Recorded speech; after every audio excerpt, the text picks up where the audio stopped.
I'm seeing this Generation Z and even some millennials at that point. The mindset is that there's no opportunity out there. And I don't believe that. Welcome back to another episode of Built to Finish. Today's guest built his career at the intersection of entrepreneurship, wealth creation, resilience, and long term thinking. He founded BGS Capital Management in 2004, right before one of the most difficult financial periods in modern history, and built it into a nationally recognized wealth management firm with over 400 million under management. What makes his story compelling isn't just finance, it's the grit behind it. I can't wait to get into it with him.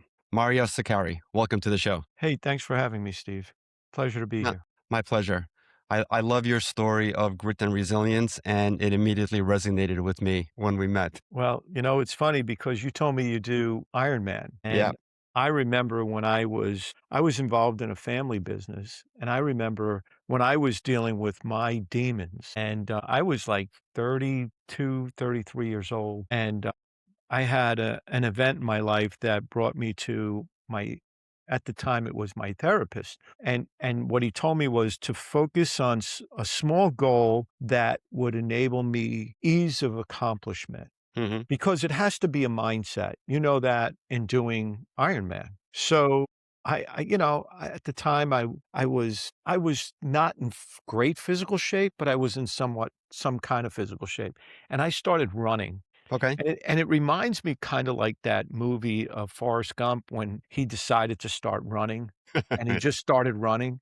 Well, I started running, and I started doing 5Ks, 10Ks, half marathons, and the accomplishment and the euphoria that you felt after a really good run. And if you asked me what was your favorite run, you could relate to this. In the autumn, probably 52, 53 degrees, running Perfect. through leaves and a little bit of moisture in the air. Hmm. And it just is such an exhilarating feeling. But, you talk about me creating a business, and part of that was the first step of doing small things to make myself feel accomplished. So kinda like what you did in the Ironman, but me, it was more about doing smaller runs just to get that feeling of No, I, accomplishment. I I love that mentality. Small wins definitely they accumulate towards whatever goal you're working towards, but Absolutely. they're also applicable in other areas in your life. Correct. So Exactly so take right. so take us back to 2008. What was happening like behind the scenes when you were building your business? Well, it's funny because I started with a small boutique firm that I started out as a sales manager, and I elevated myself to vice president of business development. In 2000, we established our wealth management, and we were ahead of the curve in creating advisory services. We had started in 2000, and it was under my advisement to the firm that we needed to go in this direction. I remember in 2004, the firm was acquired by Genworth Financial. And I basically went from having a great salary, a great team, to basically being told, hey, thanks for all your help. We're going in a different direction. So at that point, I hit that crossroad. And had I not been mentally prepared for it, it would have been devastating. So I met with, at the time, my CPA who was doing my personal tax returns. And Tom, a very good friend of mine, said to me, so what are you going to do now? I said, I think I'm going to start my own firm. He's like, great. We have an office right here in the back. And I set up camp there, and I started working with the accounting firm to build my wealth management business. Well, then 2008, we had the financial crisis, and it was such a devastating impact because I had just gotten, divorced from my wife of 23 years. I had 2 sons living with me, and I had a daughter that was living with her mom, but I still had a responsibility. I had financial obligations that I had to meet. You're not gonna believe this, but growing up as a kid, I grew up in a family bakery, and I had Well, the this is where you actually I think I remember you telling me this, where you were wearing a suit during the day and you had an apron on at night. I love exactly. that story. Go ahead. Exactly right. So I grew up in a bakery, and I was a cake decorator as a kid. And people say, "You're a cake decorator," and I'm like, "Yeah, I decorated cakes." So I walked into ShopRite for lunch one day, and as I walked in there was a sign at the bakery that they needed a part-time cake decorator. So I grabbed the sign, I went up to the manager and I said, "Hey, I'd like to apply for this." And he sees me in a shirt and tie, and he's like, "Okay." He's like, "You're a cake decorator?" And I said, "Well, funny story is my dad owned a bakery that used to deliver bread here." And I started naming all of the people that I knew from that store. He's like, "Come in the back." Name dropping at an early age. Yeah. So he's like, "Come in the back." So he puts an apron on me with the tie and he says, "Can you decorate some layers?" So right there, I just started decorating layers. So he's like, "All right, come to the office." So now we started negotiating a price. And I said, "Look, I'm only asking one thing. Can I come in at 10 o'clock at night and leave at 4 in the morning and work 5 nights a week?" And Steve, at the time, he became a very good friend of mine. Steve said to me, "Absolutely. We'll leave you a list of what we want you to do and you get it done for us." So, I did that for about 7 months, and then finally I realized I needed to do what I was meant to do and not what I wanted to do. So, Like maybe sleep a little bit more during the night as well? you know what? You know what? I gotta tell you, Steve, it never really bothered me. Even when I was younger, I always had a great work ethic. I No, and when bartended. you're young and motivated and can get away with that type of stuff, it's a lot easier. That's what I wrote in my first book. I wrote that in my first book, The Art of Creating Wealth, because I'm seeing this Generation Z and even some millennials at that point. The mindset is that there's no opportunity out there. And I don't believe that. When a kid comes into my office and he says to me, I live at home in my basement and I only have a part-time job.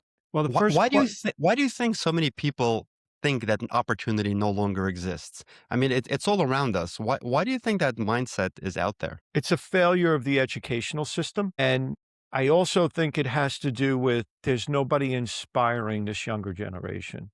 We need more people inspiring people. The way you become empowered, it's very difficult to go out and empower yourself. You know that. You know that being the person that you are. It's very difficult to say one day you're gonna start making a change because it's kinda like a New Year's Eve resolution. When you take on that New Year's Eve resolution, how many people really last? It's like the gyms are A the tiny percentage. yeah, the gyms are packed for the first 2 months, and then after that, everybody's off the wagon, so to Yep. speak.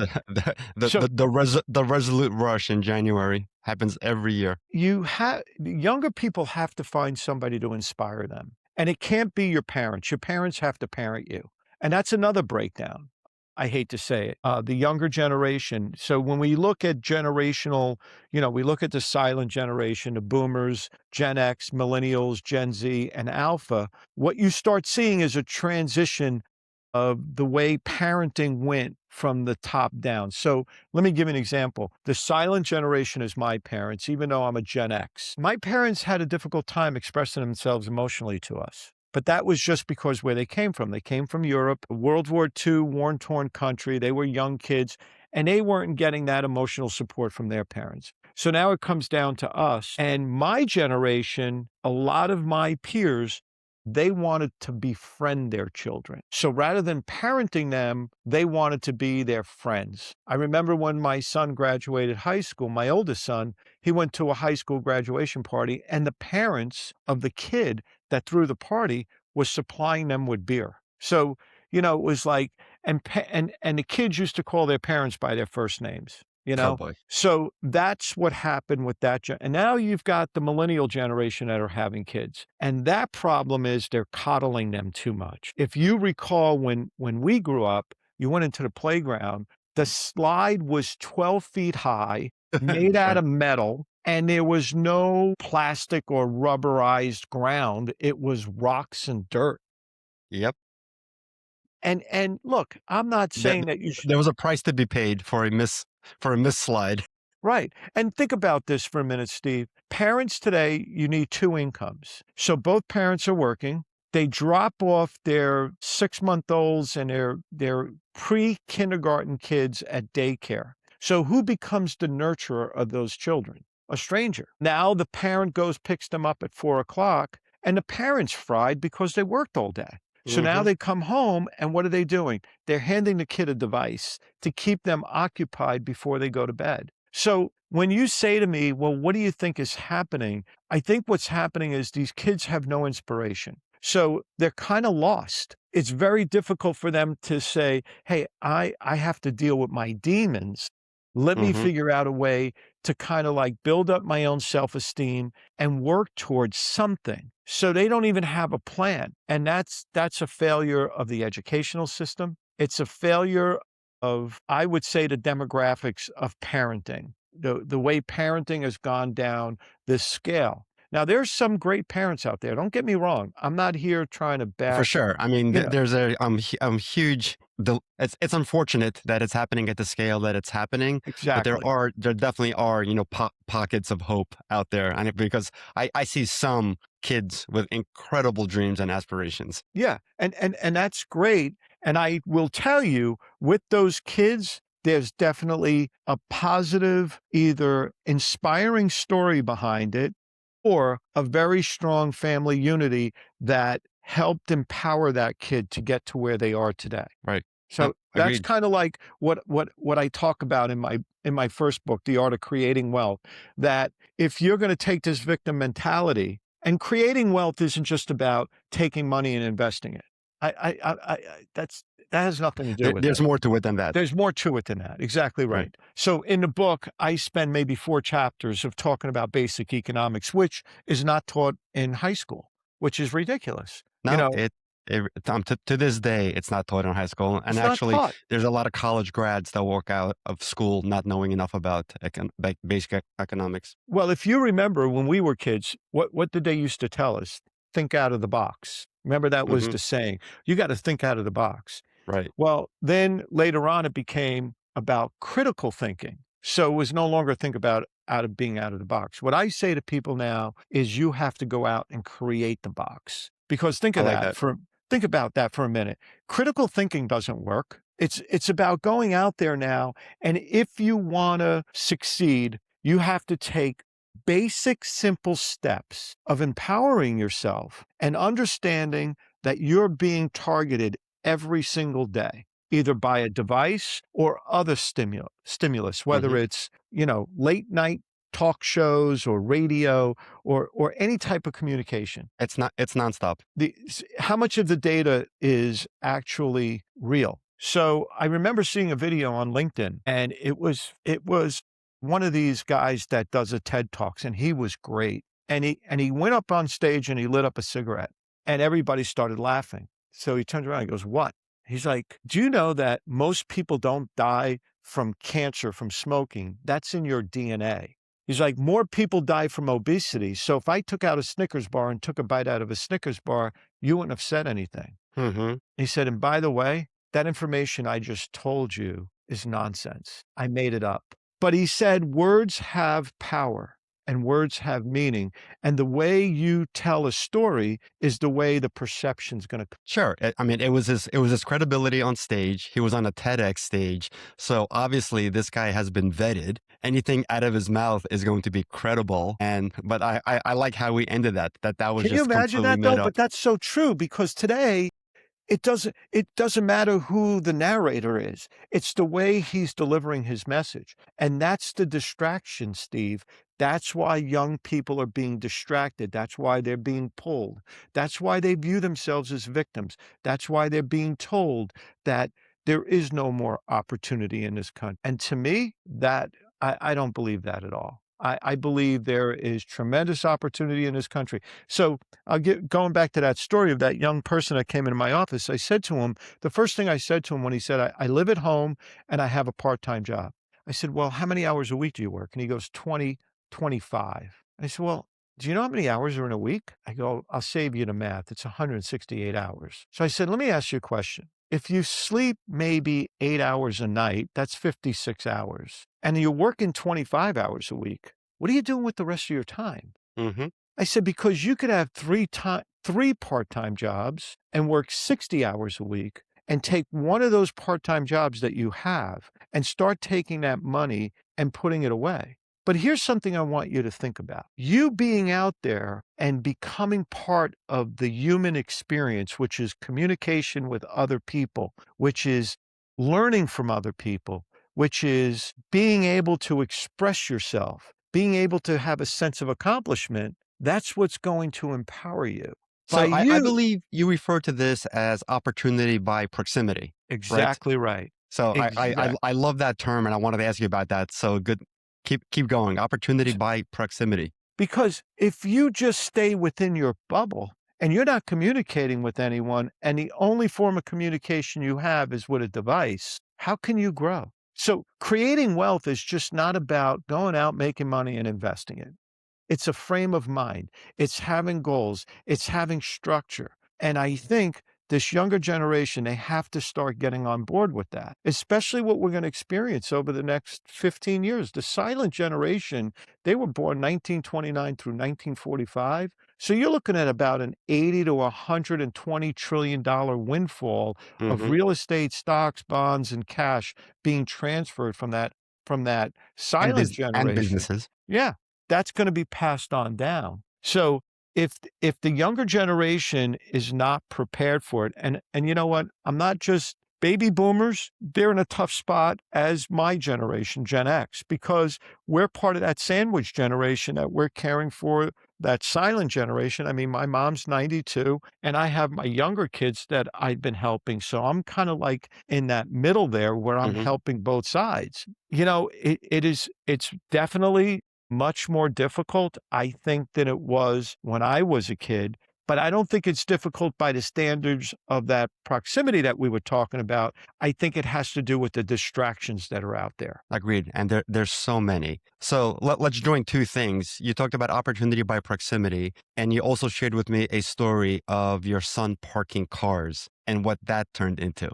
Can you share that one quick? Yeah, that my son Justin had graduated college, St. Thomas University. He played hockey in college, and, he was a very, very successful kid in high school sports, so he made it to collegiate level, played hockey, and he graduated school with a degree in public safety, so he wanted to be in law enforcement. And, again, he graduated 2007, which was right before the 2008 financial crisis, and if anybody knows about what happened, a lot of the municipalities and a lot of the local police departments had freezed hiring. And the reason they did so was because their budgets were really constrained because of what happened with the financial crisis. So with that being said, what happened, my son was putting out resumes. So one day he comes home to me and he says to me, "Hey, Dad, can we talk?" And I said, "Sure." He goes, I truly believe that if I go to, they called it alternate route in New Jersey, which means you pay for your police officer certification. So now if a town or a municipality hires you, you don't have to get sent to the academy for 6 months. He's already officer certified, Okay. but you have to pay for it. So he was looking for me to fund this for him. So I said to him, I started researching it, and it came back that it was definitely a real thing. That if I paid for him to go to the Passaic County Sheriff's Department and pay for this police officer certification, it would be that much easier for him to find a job, because now the municipality wouldn't have to pay a salary to a candidate to be put through the police academy. So I paid for it. He gets out and he gets a job with the Gap, which owns, at the time, they owned the Gap, Old Navy, and Banana Republic. And he was working as loss prevention. So he's kind of like the guy that's in the store that's monitoring any type of, pilferage that's going on. I Okay. love that. Loss prevention. He's basically Right. stopping shoplifters. Right. Exactly right. So, ironically, he worked Monday through Thursday. Thursday, he'd leave and he'd go down to the Jersey Shore. And that was like the thing, hanging out at the shore. So, June, July, August, he's gone 3 days, comes home. Well, one day he comes home and I said to him, "Hey," I said, "I paid $15,000 for you to get police officer certified." I said, "What's the plan?" Hey everyone, just a quick reminder that the Built to Finish podcast is brought to you by Acresis. Acresis have helped over 30 founders generate over $1 billion in wealth via strategic acquisitions or investor recapitalizations. If you're the owner of a middle market company and want to explore what a potential exit will look like for you so that you can finally realize the value of what you've been working so hard on, please do contact Acresis via the website acresis.com or hit me up on LinkedIn for more information at Stephen Pivnik. Now, back to the show. Here. I go, "You're working at the mall?" I go, now it's 2009. I go, "What's the plan?" He's like, nothing but excuses. And I said, hold it, time out. I said, I'm going to help you put a plan together. The first thing is 40 hours, guy your age, not cutting it. You have to work 60 to 70 hours a week. And by the way, I'm going to tell you something right now. You going down and hanging out with your friends down at the Jersey Shore are not offering you any type of opportunity. The only thing they're doing is passing you another beer. Mm-hmm. I said, son, I want you to understand something. If you carry a golf bag for someone, if you wait tables, there's that proximity again that I talked about. You're going to meet people, and those people are either going to take a liking to you or they're not. But the more and more you stay within the realm of your community, you're locked into that community. You have to branch out. Mm-hmm. He says to me, well, you know what, Dad? It's funny you say that. My buddy just started a car service that he's going to start parking cars at events at different country clubs. He said, I'm going to work there 3, 4 nights a week, and I'm going to make some serious money doing that. And I promise I'll start putting that money towards my investment. And I said, and what's the plan as far as law enforcement? He goes, well, I'm going to still continue to put out my applications. I got a couple of interviews coming up. I said, great. Well, one particular day, there's this event at the Rockley Country Club in northern New Jersey, and it's a Democratic Party shindig. His former guidance counselor turned assemblywoman is at this event. He happens to park her car. She's so happy to see him. She can't believe him because you have to understand the last time she saw him, he was 18 years old, high school graduate. Now he's 24, college graduate, parking her car. So she says, what are you doing? And he says, I'm police officer certified. I'm waiting, just to get into interviews. She's like, here's my card. Call me on Monday. Come into my office. The following week, he was already being sworn in with the New Jersey State Department of Police Transit, the transit unit. He was working with the state police on their transit unit. Now he's a detective in Paramus, the town he grew up. Opportunity by proximity. Perfect You example. know, everything that happens, every day that you wake up, there's going to be a door presented to you. And it's either you go through the door or you don't. But that's the opportunity that awaits you. And you can't wait for that door to just show up on your front step today. You got to go out and you have to go out and kind of communicate with people. Yep. Agreed. Well, speaking about doors, let's talk about exits because that's my favorite door to discuss. Mhm.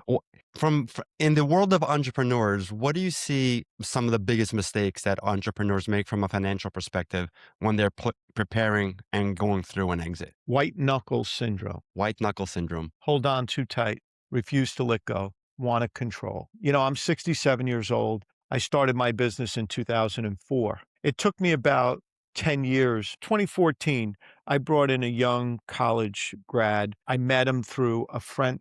He was a former friend of mine, son. We dated, and she's like, I want you to meet my son. He had graduated the University of Delaware, and he had his degree in finance. So I was bringing Chris to meet a colleague of mine. I was trying to help Chris find a job. Well, my colleague, he was hesitant to hire Chris. Well, we were at a lunch meeting, and my colleague goes to the restroom, and I said to Chris, hey, listen, I'm ending this right now. You're not taking his job. You're going to come work for me. He's like, what? I go, I don't want you to take any job from him. He's hesitant. He's asking you a lot of stupid questions. You're going to come. I'm sitting here listening to you respond. I want you on my team. He's like, okay. So we left that meeting. The next day, brought Chris in and I said, I'm going to give you a base salary. I want you to learn this business. Chris was so dedicated and loyal. He's been with me for 12 years. Nice.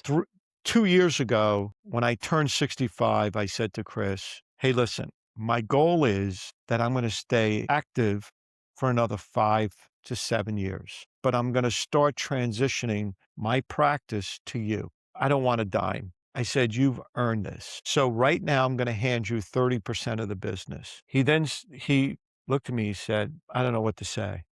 And I said, just tell me you're committed to the continued growth of this business. I am going to surround you with a team. I am changing my role to director and chief operating officer. And my goal is to surround you with a team. And that's what I've done. I've built a team around him of younger advisors. So if you take me out of the mix, my office is 37 years old on average. You put me back in, we're up to 44 maybe.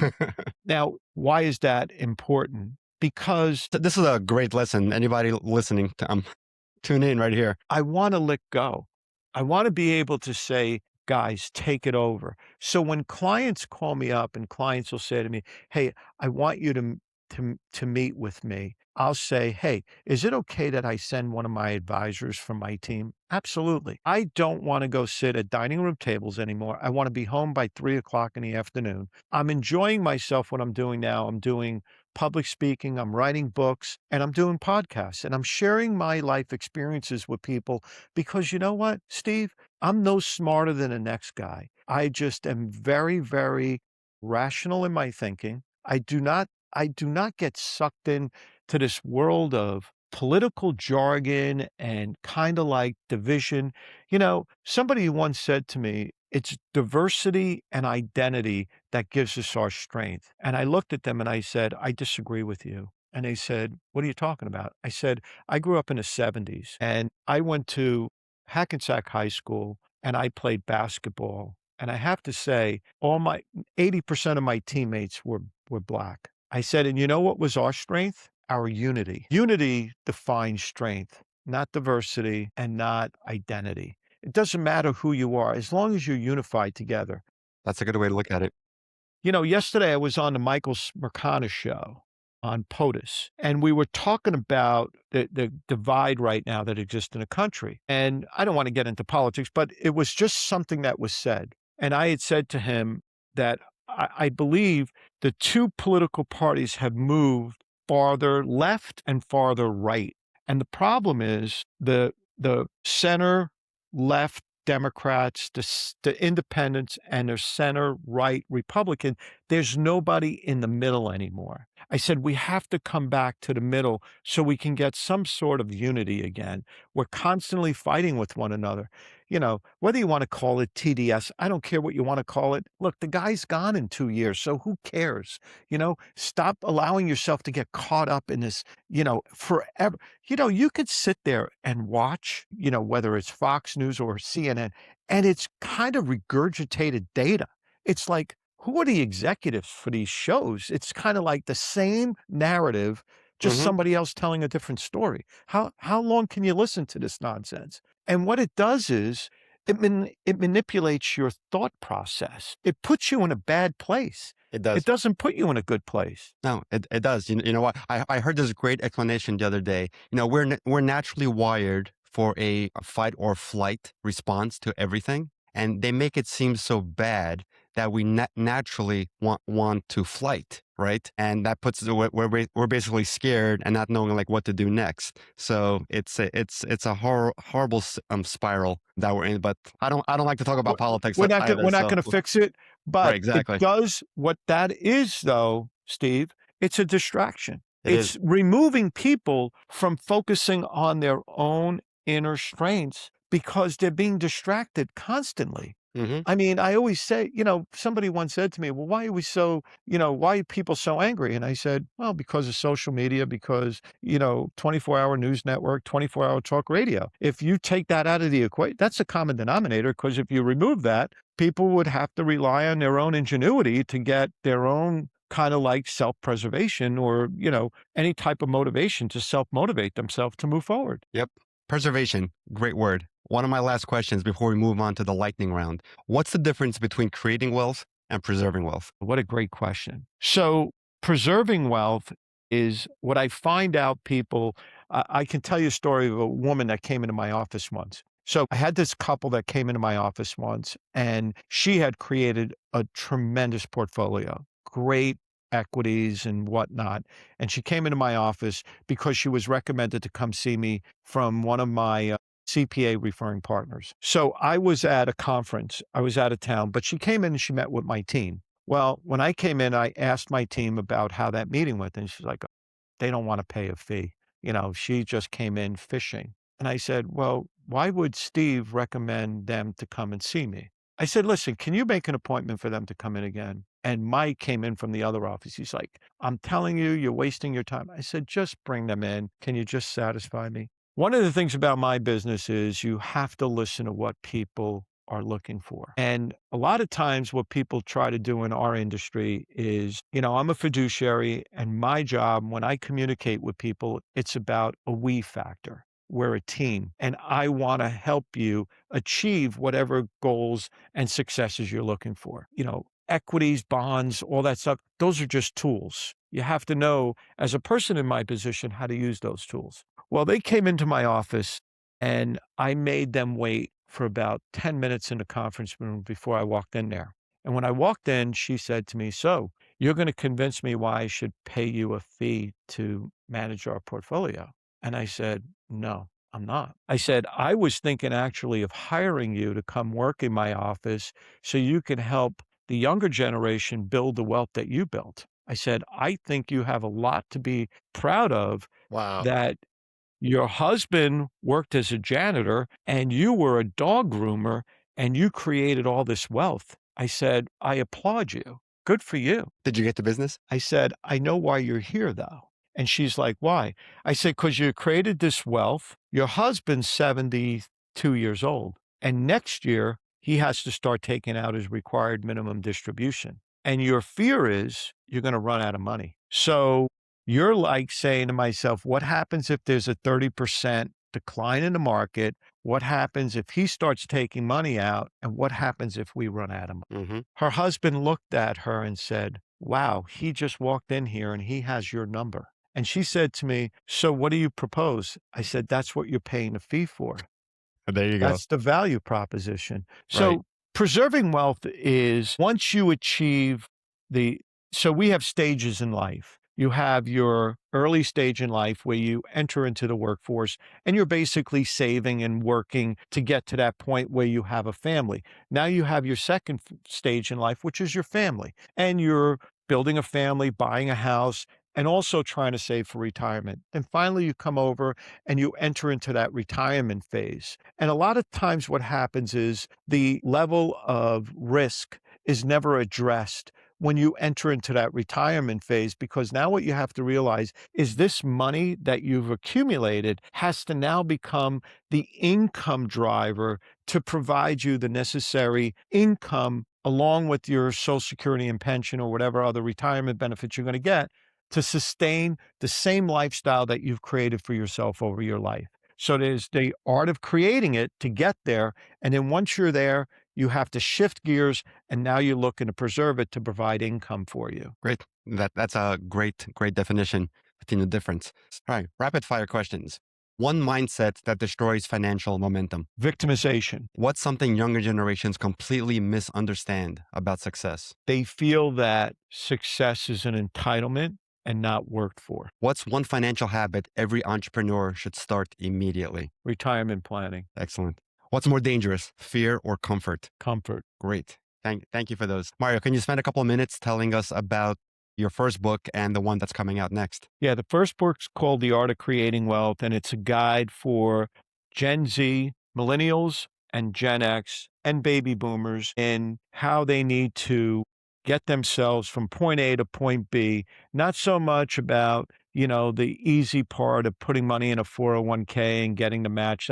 That's all in front of you. It's embracing it. It's like you said, not becoming comfortable living in your environment, but to accept fear and to move out of that and look at fear as being an opportunity. The second book, The Art of Preserving Wealth, was a follow-up because what happened was as that book sold 1,200 copies on Amazon.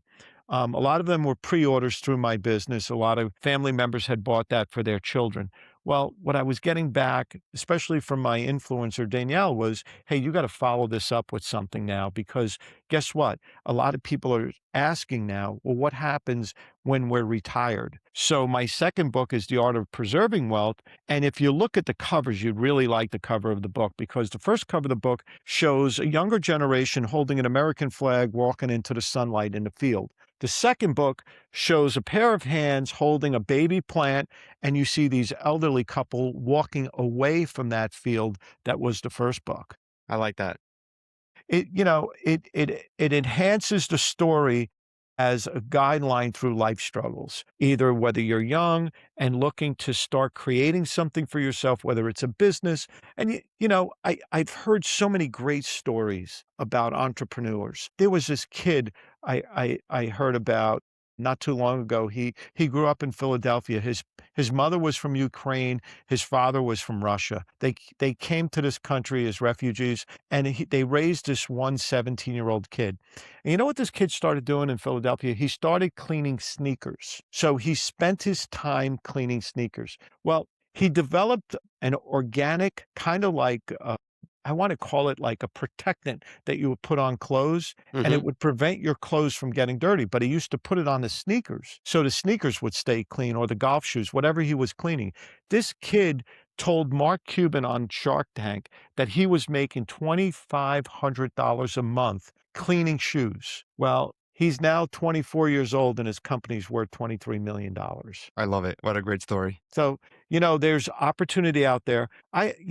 One of my clients, I'll never forget, I went and met with him one night about 15 years ago, and I love hearing their stories. Well, when I went into his house, he had a $3 million mansion in a very exclusive neighborhood in New Jersey. So I went up there to sell him life insurance. And when I went up there and met with him, I saw that he was a very down to earth, not a really kind of like, you could tell by his language and his communication skills, he didn't really, you could tell he wasn't collegiate.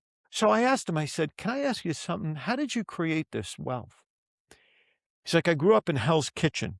He goes, "I was orphaned at a young age. And you know what I used to do? I used to go to the local parking garage where they used to park cars, and you'd go down in the garage and, it would be dirty. And I went in there and I would clean it up. I'd shovel snow off the walkway. And I started doing that when I was 15 years old. The owner of the garage took to me, and I would go there every day, not ask how much money I was getting paid, but I just learned so much from this man. He wasn't married and he had no children. He passed away, and one day I get a letter from an attorney, and I inherited all 3 parking garages in New York. Whoa. So that's something to be said about not looking how much money you're making, but just looking at the opportunity that you're being exposed to. Commitment and loyalty, the most 2 important words in my vocabulary. Commitment and loyalty. Love it. Talk about opportunity by proximity. Look at that. Look at what that proximity did for you. That's incredible. That's a great ending to this. Mario, thank you so much for being on the show. Mario, where can folks contact you and learn more about BGS? My website is bgscapitalmanagement.com. I am a Sicari financial specialist, which is one of the largest independent broker-dealers in the country. And they can reach me through my email, mario.sicari@bgs-fg, and they could pick up my book on Amazon, The Art of Creating Wealth. Fantastic. We'll definitely put all that information in the show notes. And thank you again for taking your time and being on the show today. It was Great, my great pleasure. advice, great stories, and great advice. Thanks for having me on. You bet. And thank everybody for tuning in to another episode of Built to Finish. If you've enjoyed this episode, please do like and subscribe. It definitely helps the show a lot. Thank you very much for tuning in today, and until next time. That's a wrap for this episode of Built to Finish. Thank you for tuning in. For show notes and more details, head over to podcast.stephenpivnik.com. Special thank you to our sponsor, Accresis, offering tailored, high-impact advisory services that help founders get to their finish line with a strategic acquisition or majority investor recapitalization. Catch you next week.